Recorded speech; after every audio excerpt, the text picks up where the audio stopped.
The state is expected to begin laying out their case today in the Durban Magistrate's Court as to why 5 men accused of the murder of rapper Kiernan aka Forbes and his friend Tebello Motsoane should not be granted bail.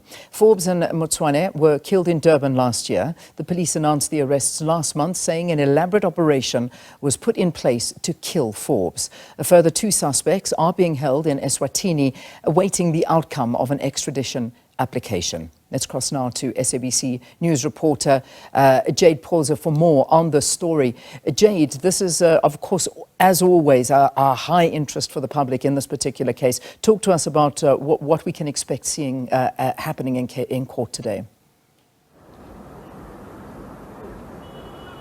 Well, a very good morning to Leanne and to the viewers back at home. And yes, today we will hear State Prosecutor Lawrence Caba just basically outlining why the state believes that these 5 suspects are allegedly involved in the plot and orchestrated the murder of Kiernan aka Forbes as well as Tebello Tibz Motsoane at Florida Road last year on the 10th of February. We're also expecting a IO, investigating officer's affidavit, to be read out in court. It remains to be seen if that will happen, Leanne. And the investigating officer will also paint us a picture as to how exactly these suspects played their role in the murder. But in the last court proceeding, we heard the 4th suspect, Eswatini, Gwabeni, telling this court that he is in a polygamous marriage. He has 2 wives, and when he was traveling from Ladysmith, he heard that police were looking for him.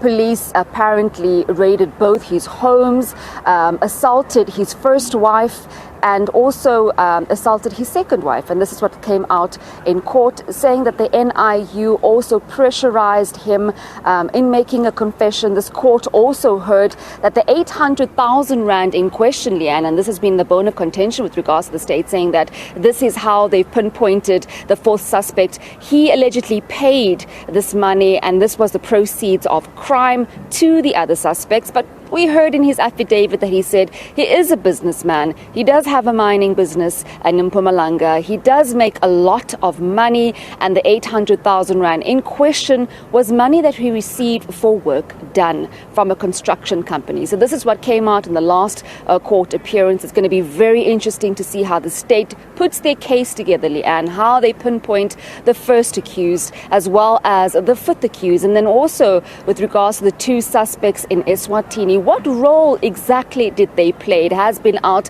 in the public, and people have tried to pinpoint and try to see who exactly the role players were, who was the spotter, who was the one that pulled the trigger, and who was the one that looked out and followed, aka from the airport all the way to Florida Road. And today we will finally hear all those elements coming to the fore, and we'll be bringing you the latest on SABC News, Leanne.